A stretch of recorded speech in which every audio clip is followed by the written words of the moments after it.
የዛሬው ርዕሰ ጉዳይ በዋናነት የኢትዮጵያ አየር ኃይል ጋር ተያይዞ ሀሳብ ለመስጠት ነው። ትላንትና አንድ ትርኢት ነበረ። ሌላኛው የአዲሱ ድርጅት መሪ ጀነራል ተፈራ ማሞ ቃለ ምልልስ አድርገው ነበር ትላንትና። አነጋጋሪ በስድብና በዛቻ የተሞሉ ቃለ ምልልስ አድርገዋል። ስድቡና ዛቻውን ትተን የተወሰኑ ሀሳቦች ላይ እንቆያለን። ትላንትና ወዲያ ዓርብ ዕለት አንድ ነገር ትንተና አድርጌ ነበር። አሁን የአማራ ብሔርተኝነት ምን መልክ ይይዛል፣ ከዚህ ቀጥሎ ምንስ እንጠብቃለን በሚል ቁልጭ ባለ መልኩ ሀሳቤን ሰጥቼ ነበር ዓርብ ዕለት። ያንን የሚያረጋግጡ ጄኔራሉ እንዳውም ኤክስትራ ሄደው አሳስበዋል ምን መሆን እንዳለበት። ይቅርታ፣ ሌላም ማስረጃ አለ፣ እሱ ላይ እንነጋገራለን። በዋናነት ግን ትንሽ የሚያስገርመው የአማራ ቋንቋና ስሞችን መልሱልን፣ በራሳችሁ ኩሩ፣ የራሱን ተጠቀሙ የሚልም አስተያየት ሰጥተዋል ጄኔራሉ። እሱንም እናያለን። ቃል በቃል ራሳቸው ያሉትን ነው። ያንን 1 ደቂቃ ተኩል ቪዲዮ ከነ ኮንቴክስቱ እናሰማለን። የመጨረሻው በትግራይ ክልል ምርጫ ይኖራል ወይስ የሚለው ነው። ምክንያቱም የኢትዮጵያ ምርጫ ቦርድ ምርጫ በትግራይ ይደረጋል የሚል መግለጫ ትላንትና ሰጥቷል እና እሱ ላይም እንነጋገራለን። በአጠቃላይ በእነኚህ 3 ርዕሰ ጉዳዮች ላይ ነው አስተያየት ወይ ምልከታዬን የምሰጠው። ከዛ በፊት ግን ለአንዴና ለመጨረሻ ከእስክንድር ነጋ ጋር ተያይዞ ያለ መረጃ ሰጣቸዋለሁ። ያረጋገጥኩትን ባለፈው ሳምንት የሱ ጉዳይ ሲያነጋገር ነው የቆየው። ለመግለጫውም የወጣ መግለጫ አለ። እዛ ውስጥ 1-2 ነገሮች አሉ። አንደኛ አቶ እስክንድር ነጋ ኃላፊነቱን ተቀብለው ነበር ወይ መጀመሪያ የሚል ነው። ሁለተኛ አቶ እስክንድር ነጋ በእውነትስ ይቅርታ ጠይቀዋል ወይ የሚል ነው። ሁለቱን አረጋግጫለሁ። አይደለም አቶ እስክንድር ነጋ አንደኛ መጀመሪያም ሳይፈልግ ነው፣ በሌለበት ሳይፈልግ ብቻ ሳይሆን በሌለበት ነው የሰጡት ያንን ኃላፊነት። ስለዚህ አቶ እስክንድር ነጋ ኃላፊነቱን አልተቀበለም። በደንብ አረጋግጫለሁ። አሁን በደንብ ኮንክሪት በሆነ ማስረጃ። ሁለተኛ አቶ እስክንድር ነጋ ስብሰባ ላይም ፖሊት ቢሮ ስብሰባ ላይም አልተጠራም፣ አልተገኘም፣ ይቅርታም አልጠየቀም። መግለጫ ያወጡት ራሳቸው ናቸው። አቶ እስክንድር ነጋ ይቅርታም አልጠየቀም፣ ኃላፊነቱንም ቀድሞ አልወሰደም። ይሄንን አረጋግጫለሁ። ይሄንን ለእናንተ መንገድ ስለፈለግኩ ነው። ለአንዴና ለመጨረሻ አልመለስበትም። በዚህ ጉዳይ አጣርቻለሁ፣ እሱን እንድታውቁት ነው። ይሄንን ካልኩኝ ወደ መጀመሪያው ርዕሰ ጉዳይ እሻገራለሁ። ይሄም የኢትዮጵያ አየር ኃይል ሉዓላዊነት ወይስ ሌላ? እንግዲህ የትላንትና ኤር ሾው 9ኛ ዓመትን አስመልክቶ ኤር ሾው ወይም የአየር ላይ ትርኢት ወይም ኤክስፖ ነበር።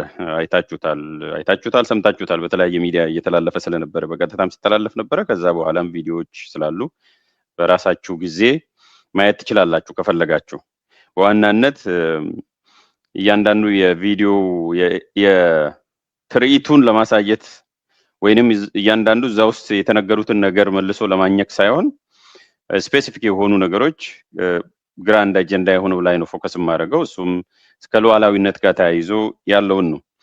በመጀመሪያ ግን 9ኛ ዓመት ነው የሚያከብረው የሚል ነው እና ስሙም የኢፌዴሪ አየር ኃይል ተብሎ ነው የተጠራው። ከስሙን ጀምር የኢፌዴሪ አየር ኃይል 90 ዓመት አይደለም። የኢፌዴሪ 30 ዓመትም አልሆነውም ከተቋቋመ። የኢትዮጵያ አየር ኃይል ሁሉንም የሚያጠቃልል የደርግንም የኃይለ ሥላሴንም የአሁኑንም የሚያጠቃልለው የኢትዮጵያ ባጭሩ ኢትዮጵያን በአማርኛው የኢትዮጵያ አየር ኃይል ሊባል ይችላል። ምክንያቱም ታሪክ ተያያዥ ስለሆነ። ኤፍዲሪ የሚባል ስም መጠቀም ከጀመርን በአሁኑ ህገ መንግስታዊ ስርዓት ነው። እሱ ላይ መስተካከል ነው ያለበት። የኤፍዲሪ አየር መንገድ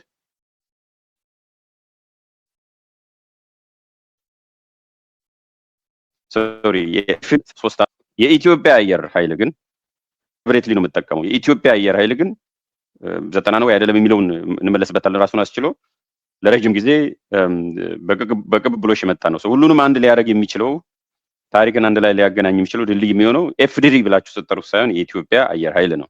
ስለ አሁኑ የሚወራው ከሆነ ስለ ተቋሙ ችግር የለውም። ኢትዮጵያ ፌዴራላዊ ዲሞክራሲያዊ ሪፐብሊክ ምናምን አየር ኃይል ሊባል ይችላል። ስለ ተቋሙ ስለ አሁኑ ስለ ታሪክ 9ኛ ዓመት ሲወራ ግን ለ90 ዓመት ኤፍዲሪ አልነበረም። ኤፍዲሪ ገና 30 ምናምን ዓመቱ ነው። እሱም መስተካከል ነው ያለበት። ትክክለኛ አገላለጽ አይደለም። እሱን የምትዘግቡ ሰዎች ይሄንን እንድታስተካክሉ። ለሌላም ተቋማት ከእድሜያቸው ከ30 ምናምን ዓመት በላይ የሆነ የኢትዮጵያ ተቋም ሲኖር በአጭሩ የኢትዮጵያ ከፊት ጨምራችሁ ሌላውን ነው። ንግድ ባንክ ሆነ የኢትዮጵያ ንግድ ባንክ እድሜው 60 80 ልትሉ ትችላላችሁ። ምሳሌ ነው። የኢትዮጵያ ንግድ መርከብ ወይም የኢትዮጵያ የትኛውም ይሁን ተቋም ከፊት ለፊት የኢትዮጵያ ጨምራችሁ መስራት ይቻላል። ሶ ፕሮፐርሊ ተዘጋጁበት። ወደፊት ይሄ ዲቪዚቭ ነው። የፍድሪ 33 ዓመቱ ነው ገና። የኢትዮጵያ አየር መንገድ በአንድ መልኩም በሌላ መልኩ እየሰፋም እየጠበበም እየዘመነም ለ90 ምናምን ዓመት ቀጥሏል። ሶ ይሄን ካልኩ ቀጥሎ ደግሞ የሚመጣው 90 ዓመቱ ነው ወይ የሚለውን ነው። እኔ ትላንትና በማህበራዊ ሚዲያ ለማጋራት ብዬ ተውኩ። ራሴን ሪስትሬን አድርጌያለሁ። ለምን ሰው ፖዚቲቭ ላይ አይም በቃ አሁን የሆነ ነገር ሲለጠፍ ዘሎ ኔጌቲቭሊ ነው ማለት ከቤቱ አቀባብሎ ስለሚመጣ ኢንጌጅ ስለማያደርግ ለዛ ነው የተውኩት። አሁን ግን እዚህ ጋር ሐሳቤን እንሰጣለሁ። የኔ ንባብ የተለያዩ ዌብሳይቶችን አርቲክሎችን ለማገላበጥ ሞክሬያለሁ። 1 3 4 የቪዲዮ ሁሉ የታሪካዊ ቪዲዮንም ጨምሮ ሰነዶቹንም ጨምሮ ኢትዮጵያ አየር ኃይል በፈረንጆቹ ነው የምናወራው። የመጀመሪያ ኢምፔሪያል ኢትዮጵያን ኤር ፎርስ አይኤ በ1929 ዓመተ ምህረት ነው የተቋቋመው። ኦክቶበር 1929 ዓመተ ምህረት በፈረንጆቹ 12 አይሮፕላንን ነው የነበረው ያኔ። ሶ ጣሊያን ኢትዮጵያን ስትወርድ ከ6 ዓመት በኋላ 1935 በፈረንጆቹ የኢትዮጵያ አየር ኃይል 12 ተዋጊና ሪኮኒሰንስ እንዲሁም ደግሞ አንድ የትራንስፖርቴሽን አየር ነው የነበራት። ሶ እሱ በአርካይቭም የተቀመጠ ነው። ሲቋቋም ግን በአንድ ነው የተጀመረው፣ በአንድ ኤርክራፍት። ከዛ በኋላ ነው እየሰፋ እዛ የደረሰው። በውጪ ባለሙያዎችም ነው ሲታገዝ የነበረው። መጀመሪያ ከዛ አሜሪካኖችም ነበሩ በጦርነቱ ጊዜ። ከዛ በፊት ደግሞ ስዊዞችም ነበሩ፣ ብሪቲሾችም ነበሩ። መጀመሪያ እንዳውም 1922 ዓመተ ምህረት ተፈሪ መኮንን የመን ሄደው የብሪቲሽ ኤር ቤዝ ስለነበረ ሲጎበኝ ነው። ሶሪ 1927 በፈረንጆቹ ያኔ ነው እሱ እኔም እፈልጋለሁ ብሎ ለብሪቲሽ መንግስት በዛ ዘመን ለነበረው ያስታወቀው። ሶ ኢነኒ ኬስ 1929 ላይ የመጀመሪያው የኢትዮጵያ አየር ኃይል ተቋቁሟል። መልሶ እንደገና የተቋቋመው ዲሴምበር 21 1945 ዓመተ ምህረት ነው። ሶ ተቋሙም እንደ አዲስ ሪኦርጋናይዝ የተደረገበት ስሙም የተሻሻለበት ዘመን የነበረው። ለመጀመሪያ ጊዜም የጦር ማለትም የአየር በረራ ትምህርት ቤትን የጀመረበት ዘመን ነው። ስለዚህ 45 ዓመተ ምህረትን ከወሰድን ገና 80 ዓመቱ ነው የሚሆነው። 29 ዓመተ ምህረትን ከወሰድን ደግሞ 95 ዓመት አልፎታል። ወደ 97 98 ዓመቱ ነው የሚሆነው ስታቀናንሱት። ኦልሞስት አሁን 2026 ነው በፈረንጆቹ። 97 ዓመቱ ነው የሚሆነው። ሶ 90ኛው ዓመት የሚሆነው ጣሊያን የወረረን ጊዜ ነው። ጣሊያን የወረረን 1935 ዓመተ ምህረት ነው። የ90 የሚሞላው 2025 ነው የሚሆነው። ስታቀናንሱ 90 ዓመት ይሆናል። የጣሊያን ወረራን ካልሆነ በስተቀር እንደ 90 ዓመት የምናከብረው ትክክለኛው አኩሬት የሆነ ነገር መቀመጥ አለበት። ምናልባትም 90 ዓመት የተባለበት ምክንያት ሌላ ታሪካዊ እኔ የውስጥ የኢትዮጵያን አየር ኃይል ሰነድ ስላላገኘው ማለት ኦፕን አክሰስ የሆነውን ብቻ ነው ያገኘሁት። ያንን ያሉበት ምክንያት ካላቸው እነሱ ቢያብራሩ የተሻለ ነው የሚሆነው። የምስረታው 90 ዓመት የሆነበት አይዘርዋይዝ 90 ዓመት የሚሆነው አሁን የምናከብረው ጣሊያን የወረረን ጊዜ እንጂ ኢትዮጵያ አየር ኃይል የተመሰረተበት አይደለም። እንግዲህ ኦፕን ሶርስ በሆነው ያገኘሁት እስካሁን። ሶ ከስም አጠራሩ ባሻገር ወደ ይዘቱ እንሻገር። እነኚህ እንዲሁ ፕሮሲጀራል በሆኑ ነገሮች ቅጥብጣቢ የሆኑ ጉዳዮች ናቸው። መቼ ተቋቋመ የሚለው ነገር የኢትዮጵያ አየር ኃይል የመጀመሪያው ነገር ከመልእክት ልነሳት፣ ምክንያቱም መሀል ላይ ተቀብሮ እንዳይቀር። የኢትዮጵያ አየር ኃይል በሶስቱም ረድፍ ማለትም በሰው ኃይል፣ በተቋማዊ አሰራር እንዲሁም በቴክኖሎጂ መዘመኑ መልካም ነው ብቻም እስከዛሬም ቢሆን ቸል ተብሎ እንዲወድቅ እንዲረሳ መደረጉ ትክክል አልነበረም። በደርግ ዘመን ጥሩ ነበረ በተወሰነ ደረጃ የአቅም ማነስ ካልሆነ በስተቀር ማለት የገንዘብ ብዙ ኤሮፕላኖቹን ለመግዛትም ቴክኖሎጂም ለማምጣት አቅምም ይጠይቃል። ከዛ እና የአይዲዮሎጂም ኮንስትሬንት ነበረ ያኔ ዓለም በግራና በቀኝ ተሰለፋ ስለነበረ። ከዛ ባሻገር የሚቻለው ሁሉ ተደርጎ ነበር። በኢትዮጵያውያን ነው ሲመራም የነበረው። የኢትዮጵያን አብራሪዎችም የሚታወቁት ትላልቅ ጀኔራሎች በጣም አስደማሚ ተዋጊዎች የነበሩበትና የዚያድ ባሬን አከርካሪም ቁርጭምጭሚቱንም የሰባበረው የኢትዮጵያ አየር ኃይል ነው። አይረሳም። አንዳንዶች ዘለው ኢትዮጵያ አየር ኃይል ታሪክም የለውም ጠላትን መክቶ አያውቅም የሚሉም ሰዎች አሉ። ከኤርትራ ጋርም ስንዋጋ አየር ኃይልን ነው ተጠቅመናል። ከሶማሌ ጋር አየር ኃይልን ተጠቅመናል። ማለትም ከሶማሌ ስል ይቅርታ፣ ከዚያድ ባሬ ጋር እንደገና ደግሞ ሶማሊያ ላይም ስንገባ በአየር ኃይል ታግዘናል። ዋናው እግረኛ ቢሆንም ይሄ ለማረጋጋት ሶማሊያ ያገባንበትም በሌላውም ጊዜ ቢሆን ቢያንስ እንደው አንድ ሁለቱን ብንወስድ በኤርትራም በዚያድ ባሬ ጊዜም ኢትዮጵያ አየር ኃይል ከፍተኛ ሚና ተጫውቷል። ቢያንስ ሌላውን ብንተው እንኳን የዚያድ ባሬው ተገቢም ስለሆነ መመከቱ ሙሉ በሙሉ የጦርነትን አቅጣጫም ውጤትም የቀየረው የኢትዮጵያ አየር ኃይል ምት ነው። እሱን መዘንጋትም አያስፈልግም። ዞሮ ዞሮ አሁንም ይሁን ወደፊት ሌሎችም ሀገራት አየር ኃይላቸውን በጣም ያዘምናሉ። ኢትዮጵያ ኤክሰፕሽን የምትሆንበት ምክንያት አይኖርም። እየተጠናከረ እያደገ በሁሉም ቅድም በዘረዘርኳቸው ረድፍ በጣም ቁመናውም እየገዘፈ ራሱን ለመከላከልም የሚያበቃ በአቅምም በተለይ በሲምቦሊክ ሪፕሬዘንቴሽን ብቻ ሳይሆን በእውቀት ሜሪት ቤዝድ በሆነ መልኩ አቅም ያላቸው የኢትዮጵያ ልጆች ከየትኛውም አካባቢ የመጡ የሚበቁበት የኢትዮጵያን አየርም የሚጠብቁበት ነው መሆን ያለበት። እሱ ይበል የሚያሰኝ ነው። እሱ ላይ ምንም ሌላ ነገርም አቃቂርም የሚወጣበት ምክንያት አይኖርም። ሰው ለምን በዚህ ኦብሰስድ እንደሚሆንም አይገባኝም። ለምን ኢትዮጵያ ጠንካራ የአየር ኃይል እንዴት ኖራት የሚል የምቀኝነት ፖለቲካና ትንታኔ ከየት እንደሚመጣ አላውቅም። ኢትዮጵያዊ የሆነ ሁሉ ኦፍኮርስ ጠላት ከሆንክ ሊያስፈራ ይችላል። የአንድ የኢትዮጵያ እድገት የኢትዮጵያ ናሽናል ዲፌንስ መጠናከር ያንተን ካፓቢሊቲ ስለሚያሳንሰው እነሱ ቢሉ ምንም አይደንቅም። ግን ኢትዮጵያዊ ሆኖ ለምን የኢትዮጵያ አየር ኃይል ተጠናከረ የሚል ሰው የጤንነትም አይመስለኝም። ኤኒዌይስ ከዚህ መልእክት መነሳት ተገቢ ነው የሚሆነው። ጥያቄ የሚሆነው ርዕሱ ላይ እንደምታዩት የኢትዮጵያ አየር ኃይል ሉዓላዊነት ወይስ ሌላ የሚል ነው። ይሄ ደግሞ በደንብ መጠየቅ ያለበት ነው። ማንም ኢንዲፔንደንት ቲንከር የሆነ ሁሉ ከማጨብጨብ ባሻገር መጠየቅ ያለበት ነው።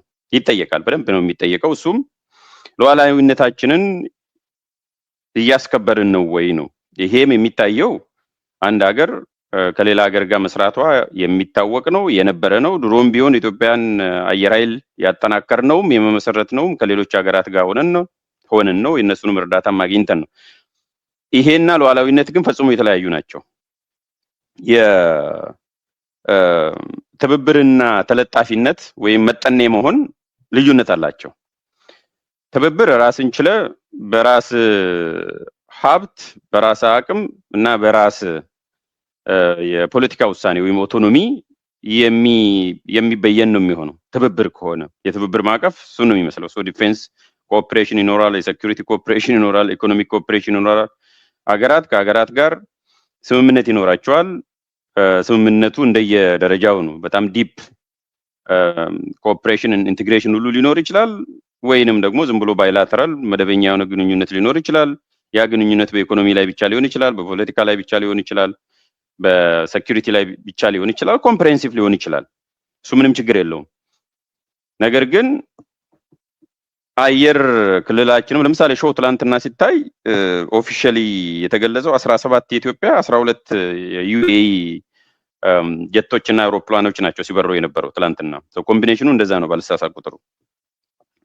ይሄ ራሱ የሚያሳየው ምናልባት የዩኤኢ አንድ ሁለት አስፈላጊ ነው ካልን አንድ ሁለት እንዲሁ ሲምቦሊካሊ ማድረጉ አንድ ነገር ነው። ቤዚካሊ የሚያሳየው ይሄ የሁለት ሀገር ሳይሆን አንድ ሀገር ሆኖ በጋራ እየሰሩ መሆኑን ነው የሚያሳየው ኮምቢኔሽኑ ራሱ ማለት ነው። ሲምቦሊካሊ አይደለም ዩኤኢ የመጣችው ዲፕሊ ፔኔትሬት ማድረጓን የሚያሳይ ነው። ከዛም አልፎ ኢትዮጵያ እቺ የተገለለችዋን ወዳጅም ስታረግ በጣም እየተገለለ ብቻውን እየቀረ ያለን ሀገር ወዳጅ አድርጎ ተጣብቆ መቀጠልም በዚህ ልክም የሴኩሪቲ አርኪቴክቸርን ገልቦ መስጠትም ተገቢ ነው ብዬ አላስብም። ምክንያቱም ዩኤኢ አንደኛ ሪትሪት እያደረገች ነው ከአፍሪካ ቀንድ። ብቸኛ ፎር ዛት ማተር የዩኤኢ ወይም የተባበሩት አረብ ኤሚሬት ወዳጅ ኢትዮጵያ ብቻ ነች።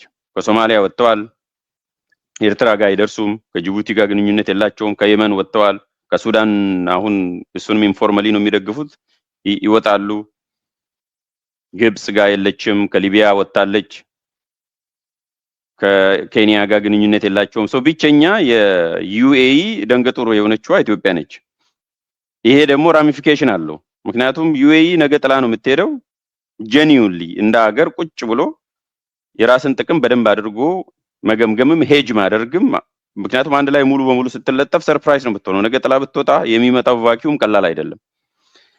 እሷ ላይ ተለጠፈ ደግሞ የምታስቀይማቸው ብዙ ሀገሮችም ስላሉ ቤዚካሊ በዚህ ልክ እና እየተነጠለች ነው። በጣም አሊኔትድ የሆነች ሀገር ነች ዩኤኢ። አሁን ከሱዳንም እንድትወጣ እየተደረገ ነው ያለው። ኢትዮጵያ እንደ በፈር ዞን ነው እያገለገለችም ያለችው። ለዛ ደግሞ በጣም የሚገርም ግኝት እያነበብኩ ነበር ትላንትና። እንዲህ ዝም ብዬ ከሜዳ ተነስቼ አይደለም። ይሄንን ይዩት። በሚድል ኢስት አይ ጋዜጣ የወጣ ነው። በጣም ዲቴይልድ የሆነ ኢንቨስቲጌቲቭ ሪፖርት ነው፣ ኤክስክሉሲቭ። UAE flights linked to Sudan war tracked from Israel to Ethiopia. So UAE ሱዳንን ዲስቴብላይዝ ስታደርግ የነበረው በኢትዮጵያ በኩል አድርጋ ነው። ወደ ዝርዝሩ ስትሄዱት እንድታነቡት ነው። እኔ አላነብላችሁም። ሂዱና ይሄ በዚህ ርዕስ just this one ይሄን ብታስቀምጡት ጉግል ላይ ያመጣላችኋል። this one ይሄኛው ርዕስ UAE flights linked to Sudan war tracked from Israel to Ethiopia የሚለውን ሰርች ብታደርጉ ያመጣል። so ምንድነው የሆነው? ሳውዲ አረቢያ UAE rivalry intensifies. so በእነኚህ ሁለቱ መካከል ሳውዲ አረቢያ እና UAE መካከል ያለው ግንኙነት በጣም እየሻከረ ነው ያለው። ታውቁታላችሁ። እሱ ነው ባክግራውንዱ። cargo plane connected to Mohammed bin Zayed, this guy is የUAE ፕሬዝዳንት ማለት ነው, conducted multiple flights. ይሄ ፍላይትም ደግሞ የሱ ነው፣ የግል ንብረቱ ነው። flights across Middle East, Horn of Africa and beyond. ይሄ ነው የካርጎ ኤርክራፍት ነው። ስሙም አንቶኖቭ ነው። አንቶኖቭ AN 124 ማክሲመስ የሚባል ነው። ይሄ ሙሉን ብታነቡት ምንም ሳይቀር ኢትዮጵያ መቼ እንደሄደ፣ በኢትዮጵያ በኩል ስንቴ እንዳለፈ፣ መቼ እንደበረረ፣ ስንት ጊዜ እንደበረረ፣ መብረር ብቻ ሳይሆን በኢትዮጵያ በኩል አልፎ ኢትዮጵያ እንደ ኮሪደር ተጠቅሞ ወዴት እንደሄደ ይሄንን ሁሉ የሚያሳይ ነው ይሄ ዝርዝር ሪፖርት። ሪፖርቱን ብታነቡት የተሻለ ይሆናል። ይሄ አንዱ ማሳያ ብቻ ነው ለዩኤኢ እንዴት እያገለገለ እንደሆነ። እንዴት ሌሎች ሀገሮች በሶማሊያ በኩልም ሶማሊላንድ በኩል መሄድ አይችሉም፣ ምክንያቱም ወጥተዋል። በሶማሊያ በኩል መሄድ አይችሉም፣ በኤርትራ በኩል መሄድ አይችሉም። ጅቡቲ ነች፣ በጅቡቲ በኩል መሄድ አይችሉም። ስለዚህ ብቸኛው እንደምንም አድርገው አስታከው በየመን አድርገው በውሃ ላይ ተሻግረው በኢትዮጵያ በኩል አድርገው ነው የሚሄዱት እና ያንን ነው ሲያደርጉ የነበረው። ይሄ ተገቢ ነው ብዬ አላስብም። ዋጋም ያስከፍላል። ምክንያቱም ሁሉም ሀገር ጋንጋፕ ሲያደርጉ ኢትዮጵያ ብቻውን ነው የምትቀረው። ዩኤኢ ብቻውን አትመታም። ዲፕሎማቲካሊ አብረን ነው አሊኔት የምንደረገውና ከኮኦፕሬሽን የዘለለ ነው። የትላንትናም ሾው እንደዛ ነው የሚያሳየው። ይሄ አሁን ቅድም ያጋራውት ሪፖርትም የሚያሳየው ይሄ ነው። በአጠቃላይ ከዩኤኢ ጋር ያለን ግንኙነት ከፓርትነርሺፕ አልፎ የመለጠፍን ደንገጡርነትን ዲፕሎማሲ የሚያሳይም ነውና እዚህ ላይ መጠንቀቅ ያስፈልጋል። እንደ ሀገር ካሰብን ለሪጅሙም ቢሆን ለመንግስትም ቢሆን ጠቃሚ አይደለም። ምክንያቱም ሜዳ ላይ ነው ዘርግፋ የምትሄደው ስትሄድ፣ ልክ የመን ላይ እንዳደረገችው ሶማሊላንድ እንዳደረገችው በቃ ፊሽካውን ሁላ ሳይነፋ ነው የምትሄደውና ያኔ ጉድ መሆን ስለሚመጣ መጠንቀቁ ያስፈልጋል። ይሄን ካልኩኝ ሪአክሽን አለ። ይሄን ጉዳይ ጨርሼ ከመሻገሬ በፊት ለዚህ ጉዳይ ሪአክሽን አለ። ጠቅላይ ሚኒስትር አብይ አህመድም አንድ ንግግር አድርጓል። ብዙ ሰዎች አላዩትም፣ የተወሰኑ ሰዎች አይተውታል። ወሳኝ ስለሆነ ዲስክሬት በሆነ መልኩ ነው መልስ የሰጠው ለኤርትራ መንግስት፣ ቀጥታ ለኤርትራ መንግስት ነው መልስ የሰጠው። በዛ ውስጥ ግን እናወራርዳለን ብሏል። እናወራርዳለን፣ የቀሩ ነገሮች ካሉትንም እናወራርዳለን ብሏል። እስቲ ስሙት፣ ብትሰሙት የተሻለ ነው የሚሆነው። ቪዲዮውን አጭር ነች። የምትስቱ ቆማችሁ፣ አንዳንዴ የምትስቱ ቆማችሁ የቀራችሁ፣ ወደፊት መራመድ የምትቸገሩ ሱ30 JC10 ወይም ከዚያ ያለፉ ቴክኖሎጂዎች ሲጠሩ ይሄ ደግሞ ምንድነው ብላችሁ ግራ የሚገባችሁ አሁንም ሚግ 21 ላይ ያላችሁ ሀገራት ደጋግማችሁ እንድታስቡ የሚያስፈልገው ኢትዮጵያ ትናንትና ላይ የቆመች ሀገር አይደለችም። ኢትዮጵያ ነገን ለመዋጀት አበክራ የምትሰራ ሀገር ናት። የማንንም አትፈልግም። የራሷን በየዋህነት በተላላ ባጭር ጊዜ ድል አሳልፋ አትሰጥም። የተሰጠ ካለም ማወራረዷን አትተውም። ይሄንን ስሙት። ይሄኛውን ፓርት ያው ሁለት ነገር ነው ያለው እዚህ ውስጥ አጭር ሜሴጅ ስለሆነ በአንድ በኩል ለኤርትራ መንግስት በቀጥታ ነው መልስ የተሰጠው። መልስም ሲሰጥ ዲስክሬት በሆነ መልኩ ማለት ስም ሳይጠሩ አንዳንድ ብለው ነው ያወሩት። አንዳንዱ ኤርትራ ነው ባጭሩ ለኤርትራ መንግስት ለኢሳያስ ነው መልስ የተሰጠው።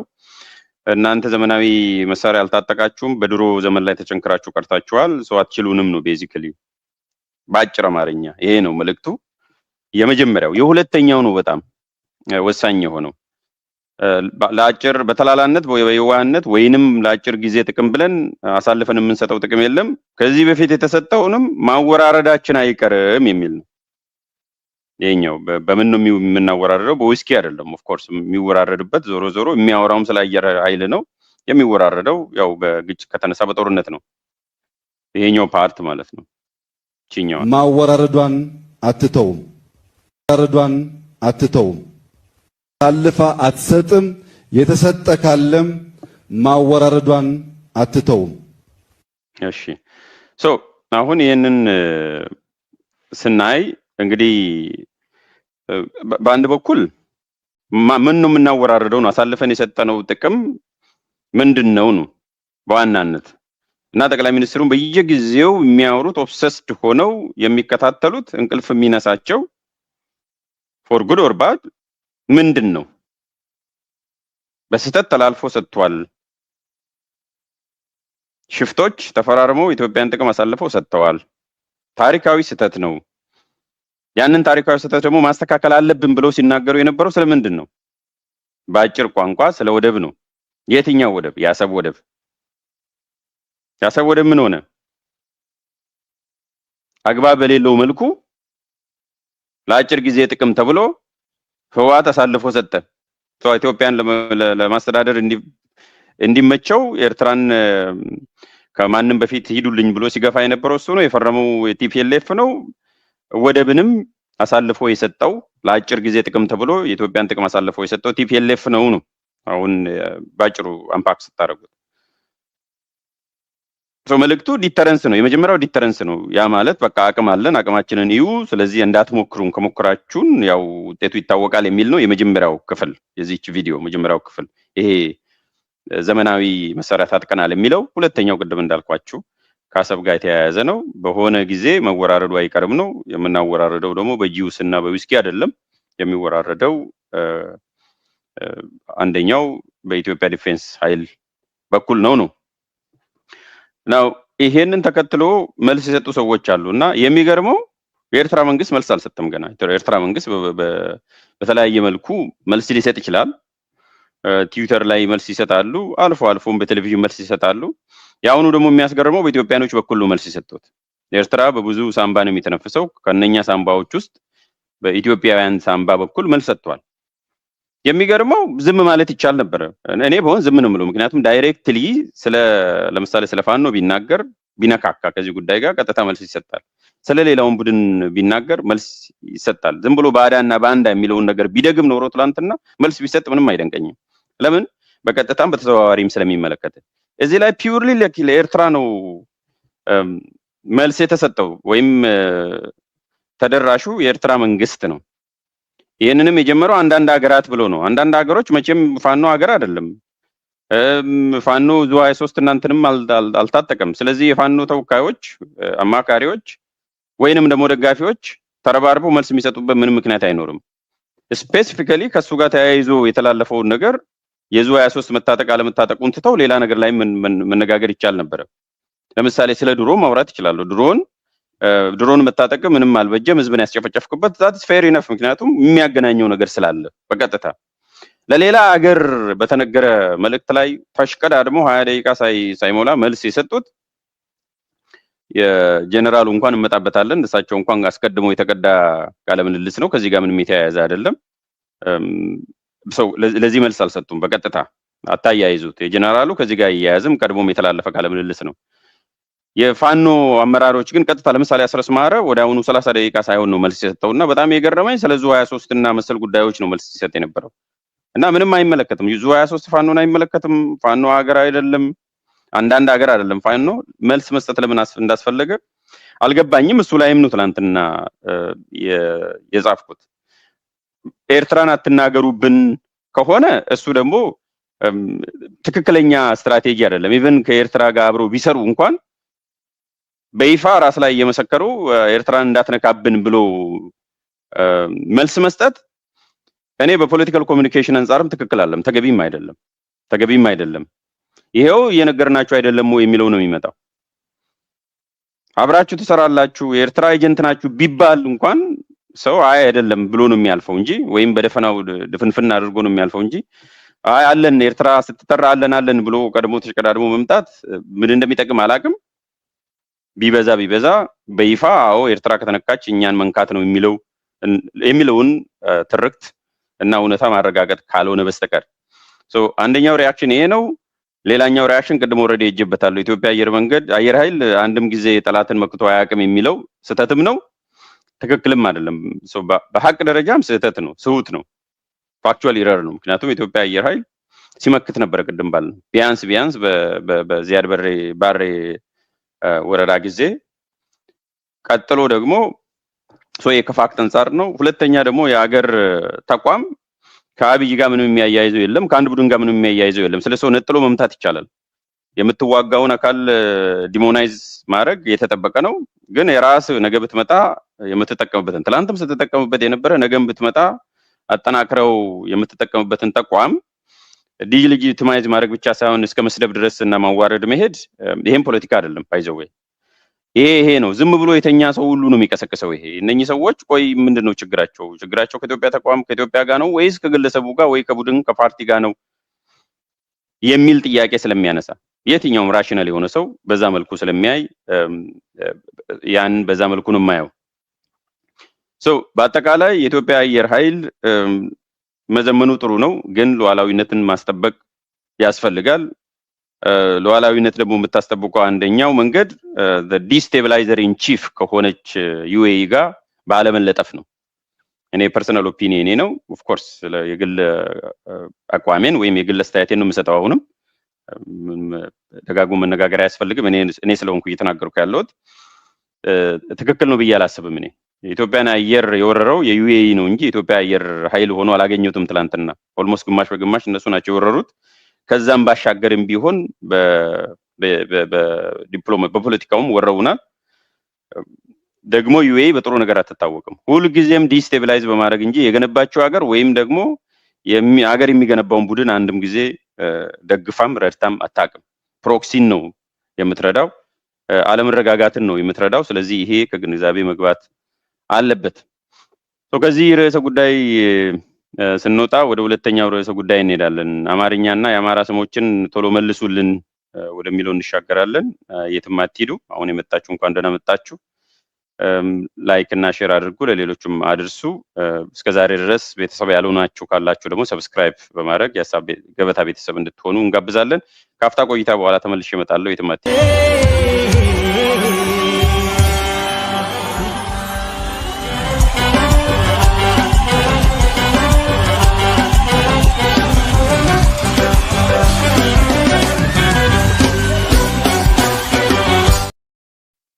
እሺ ትላንትና የተላለፈ የጄኔራል የሸማቂው ጄኔራል ያው ሸማቂ ስለሆነ ወይ መጽሐፍም ስለጻፈ ነው ሸማቂ ኮማንዶ በሚል መጽሐፍ ስላስመረቀ ለዛም ነው። ሸማቂው ጄኔራል ወይንም የአሁኑ የአፋብን መሪ የጦር መሪ ጄኔራል ስሙ ከጠፋብኝ ይቅርታ እጠይቃለሁ። እሺ ማሞ ጀነራል ተፈራ ማሞ ይቅርታ ጽፈዋለሁ እንዳልሰጥ ጀነራል ተፈራ ማሞ ትላንትና ቃለ ምልልስ ሰጥተዋል። ከዛ ያን ቃለ ምልልስ ሙሉ የሰማ ሰው ግማሹ 50% ስድብ ስለሆነ ስድቡን እንዲያራግባችሁ የትኛውም ሰው ነው ባይዘው ደጋፊም የፋኖ ደጋፊም የአፋብን ደጋፊዎችም